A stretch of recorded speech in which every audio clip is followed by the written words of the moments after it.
Hey, everybody. Happy Patch Tuesday in February. We made it to February already. This year is already, cruising by, and some good stuff already happens this year. I guess you could call it good if you wanted to, right? Avanti, AnyDesk, etc., etc.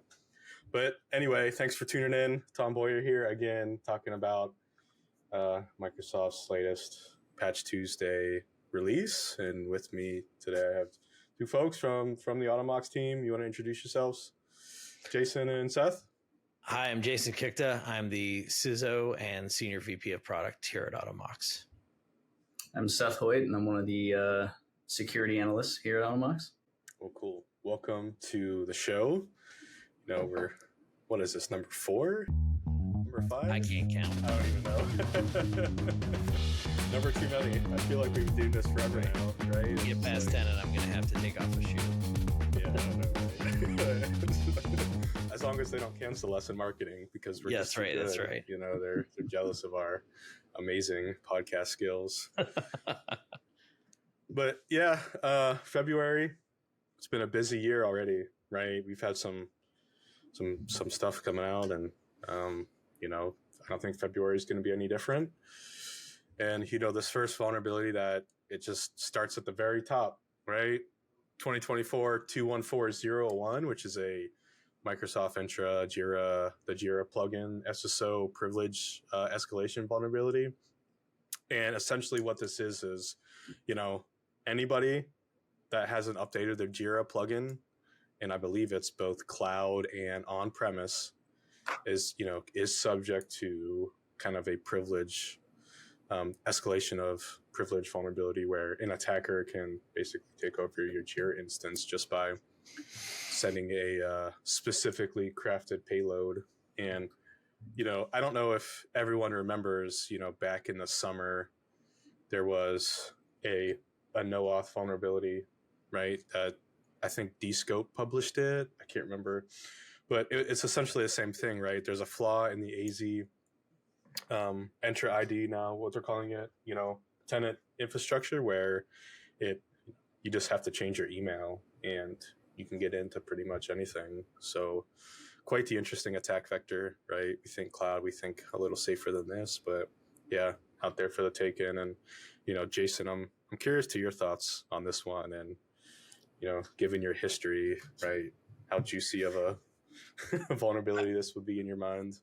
This is actually, it's fairly juicy on the surface because, taking over any network service is a lot of fun. And I mean, this looks pretty straightforward. The attack complexity is low. The impact to confidentiality, integrity, availability, all high. Unfortunately, it's just as far to Microsoft's knowledge, it's proof of concept only. But just modifying or throwing that script allows you to update the SAML metadata and change authentication of the application from the owner's ENTRA ID tenant to the attacker's tenant is pretty juicy. But where this really gets bad is the fact that so much sensitive data ends up in Jira at every organization. Jira is, it obviously it's a ticketing system. It can be from the IT team, security team, engineering team, if you have engineers and developers on your staff. So wide applicability across most businesses. And if you don't have really good data hygiene or really like ticketing hygiene principles to keep sensitive data out of there, then you're potentially looking at 2 breaches here, one to get into Jira and one then with an actor potentially exploiting something based on what's in Jira. So that's why this one really got my attention, is that it's this implication of, that sort of secondary possibility, which could be, more than 2. It could be quite a few out of the information in Jira. So this one's definitely a must to patch right away. from my perspective. Seth, I don't know if do you see it the same way? Do you think that this is sort of a larger systemic risk to an organization using Jira, or do you think it's narrowly scoped? No, I definitely think so as well. Especially the attack vector. I mean, they don't even have to be authenticated or anything. So they can get in with that payload and relatively easy. So yeah, definitely an interesting one. And I was, it's funny too, because like when vulnerabilities like this come out, there's always like someone always goes on Shodan and like looks how many public Jira instances exist on the internet, right? Yep. And this is a little off topic, but I thought it was interesting. Like, in the community, I saw a post where people were complaining about honeypots, where like they were, adding, changing the numbers. They were like, there's more honeypot Jira instances on the public facing internet than actual ones. So like, by an order of magnitude. Right. So when those numbers come out and people see them, like, oh, there's 300,000 exposed Jira instances on the internet, right? And someone's like, well, there's probably only like 5,000, and the rest are honeypots. And yep. I just think back, like, as an industry, it's such a security thing. It is. And the other interesting thing is that not all of those honeypots are benevolent. So even if somebody doesn't have, even if there's a bad actor out there who's not able to figure out the particulars of this, there's value in having those, because most of the time actors are not going to take the necessary extra steps to validate, hey, is this Jira with ENTRA ID enabled? They're just going to throw it and see what happens. And, a lot of that's going to get eaten up by those honeypots. And if another actor has one, well, they're going to start throwing it as well. And it becomes this is the sort of bug that becomes a free for all for exploitation rather quickly. So, just don't just take the CVSS 9.8's word for it. Take ours as well. This is one you want to patch right away. Yeah, agreed. All right, moving on. Another one, and this is, I think, the second time we've talked about SmartScreen on this show. But 2024 21351 Windows SmartScreen security feature bypass vulnerability. Another one, and to me, this is just it's another one where this one has been exploited, in the wild, and to me, it's just like that SmartScreen window always pops up when someone downloads something they're not supposed to, right? And bypassing that is incredibly valuable for really anyone with various purposes. And, the other way around it is like an EV cert, right? Which is, much more difficult to get, especially if you're, of suspicious origin. But, a 0 day in the product itself, I think, is just incredibly valuable, right? And reading the patch notes, the attacker can inject code into SmartScreen itself, which I don't remember if the last one was similar. I think the last one was a direct bypass, but this one just screams like somebody somewhere has been really poking at SmartScreen and they're finding creative solutions to bypass that prompt. Yeah, and Seth, I'm curious from an attacker's perspective, what are your thoughts on this? Right. I mean, obviously, pretty big deal bypassing SmartScreen. And the method for this one being convincing a user to click on a malicious file. Let's be honest, that's not very difficult. So, and once they do, they exploit that vulnerability, therefore bypassing SmartScreen. And from there, the possibilities are endless. So yeah, I mean, could be a pretty big deal if this one doesn't get patched soon. Yeah, I always feel that flaws in security products are sort of a double whammy, and they're understandable to an extent that they have to do a lot of parsing, and there's ample room to find bugs whenever you're parsing something, right? Most bugs come from parsing errors. And so that appears to be what's happening here. But it's a double whammy when a security product has a security vulnerability, because not only does it enable them, the attacker to do something they ought not to be able to do, but it also means that you've now lost a line of defense. So you kind of get hit coming and going with these, and just being able to, get in there and basically do injection through mark of the web is just sort of mind blowing to me. Although I can see how it ended up that way. Yeah. And it's interesting in the patch notes where, they marked it as it's been exploited, but the exploit code is unproven. So yeah, I'm not really sure how that works. Yeah. I mean, maybe it's just, one of those secret handshake things like, hey, this is being exploited. You better get a patch out for it, right? Or fuzzing or some other mechanism where, I don't know. I'd make a joke about NSA telling them, but they wouldn't be able to do it without a PR campaign. So I'm pretty sure that wasn't the case here. Yeah, I just, you're right on the double-edged sword thing too. Attacking security products, I think can be so damaging, right? From a reputational standpoint, and then,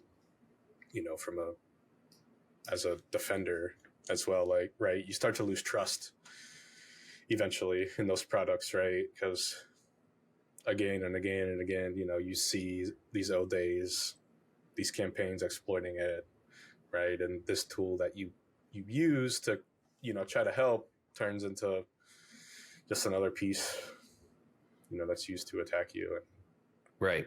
Right. Yeah. It gets hard to get that trust back too. Oh yeah. 100%. Well, enough of Microsoft. Do we want to talk about, macOS 14.3, the latest release? Absolutely. So, I dug through the notes as well, and there's just one, CVE 2024-23218, which is this side channel timing issue in the core crypto library of macOS Sonoma, where, legacy RSA PKCS version 1.5 ciphertexts can be decrypted without a private key, right? So really juicy that one is. And, Jason, I'm curious your thoughts on it, right? Yeah, I mean, this, 1.5 is really old, right? Like, we're talking 90s era. This was obsoleted in 98. So you might be, I think people's initial reaction when they see this sort of thing is to say, oh, well, it's irrelevant. But then they should probably circle back around to wait, why is Apple patching this in 2024? And so I don't know what they were, using it for within core crypto library, if it was some sort of backwards compatibility module that never got removed, or if it was still in active use. But that's kind of the danger of cryptography over time. And I think too often people think about, the instantaneous, the contemporary risks of cryptography of, oh, you could break into my stream today, you could decrypt my communications today. And they don't always think about, that if support isn't deprecated and removed from an operating system or from a product, that it might inadvertently get used, as well as sometimes you can be dealing with a time machine type situation where you have something encrypted with that an attacker is able to now go and replay because they've developed the side channel attack. And so, I'm fighting my urge to dismiss this based on age, simply because support was still in there, and it makes me really, really curious, why it was still around decades after being deprecated, and what it was possibly used for, even if only inadvertently. Yeah. And I think back to like TLS, like 1.0, 1.1, Yeah. right? Where I think 5 or 6 years ago, there was this big industry push to get everyone off 1.0 and 1.1. And, I think a lot of people today are still using it. Yeah. And just because those RSCs are deprecated, right? It's not like those things magically go away. And That's right. even some companies, they turn them back on in in their OSs. I've seen products add support for deprecated protocols, and you sit there and you shake your head, but it's real and it happens. Yeah, agreed. 100%. There's a couple other ones in here, right? Some kernel, timing issues, and in the like, right? Lots of WebKit stuff. And I just feel like, maybe it's just my personal opinion, but I swear like the last 2 years, like the last year or 2 years, Apple has really come under the microscope from a security standpoint. And, Seth, I'm curious if you kind of share that same viewpoint or not. Maybe I'm just I've been hearing a lot about it. I mean, obviously, in the past it was always, I'm on a Mac, I don't get viruses. And, it's that whole, it's just like, that may be true, but you got to look at the whole environment, Windows devices versus Mac, these Apple devices. Like, if you're a bad actor and you're going to want to get the best bang for your buck, you're going to write, viruses and malware for the majority of the people, which are, Windows. So now, obviously Apple and Macs have always been popular, but, there's a lot of companies, they're going full Mac now. And so, they're getting a much bigger audience now. So, that happening is forcing, Apple to take security a little bit more serious. And, things that are coming out, like you said, them being under a microscope, it's they gotta stay on their game to keep that reputation. Yeah. And I think in 2023 was the first year they started doing those like security only patches. Yep. Which is a major change on how they've always operated. And I think that's just, I don't know what it is, to be honest. And it still seems to be a little bit in fits and starts. It appears they don't quite have that process where they want it to be. And I'm glad that they started it, but I really want them to get there because, when you're talking about 14.3, like that's a pretty significant upgrade. But then you look in here and you see WebKit, CVE 2024, 232.14, and it's, WebKit processing maliciously crafted web content may lead to arbitrary code execution. I would like to fix that quickly, right? Like I don't want to have to upgrade from 14.2 to 14.3 just to get that fixed. That's something that you want to push out like right now. And so it's just, again, it's good that they're addressing this stuff. It's good that they're finding it. It's good that they have security fixes, but now they need to kind of bring it all together and improve execution of that. Yeah. And, I guess my other question is, would you rather have like a Patch Tuesday cadence like Microsoft, or, I always felt that how Apple releases their updates, it's always like, oh, today is fine. Tomorrow you have like 30 CVEs drop and your whole day is dedicated to, updating your endpoints. Whereas, Microsoft, at least we know on, the first Tuesday of the whatever Tuesday of the month, then, we got to think about patching endpoints. So, yeah, I'm kind of both minds there. And one is, I like to have it on a schedule because I can plan to a schedule. I can plan my patching and my policies around that schedule. On the other hand, I'd rather have them as soon as they're ready to go. And if it's, delayed to meet some arbitrary schedule, that could be frustrating. I mean, the way to bridge that gap is to put out, in-stream security updates for high priority fixes, which again, Microsoft and Apple are both doing to an extent, but it's got to get better. I feel like that's probably the way that we'll be able to reach that happy medium, but it's just not where it needs to be for the industry. Yeah, totally agree. Awesome. Well, as with any Tuesday, stay on top of it. Get your endpoints updated. Don't forget about your Mac devices. Those are becoming very juicy targets in the enterprise. And thanks Seth and Jason for coming on and rambling Absolutely. about vulnerabilities. And happy Tuesday, everyone. Have a great rest of your week. Happy Tuesday and happy patching. Cue awesome outro music.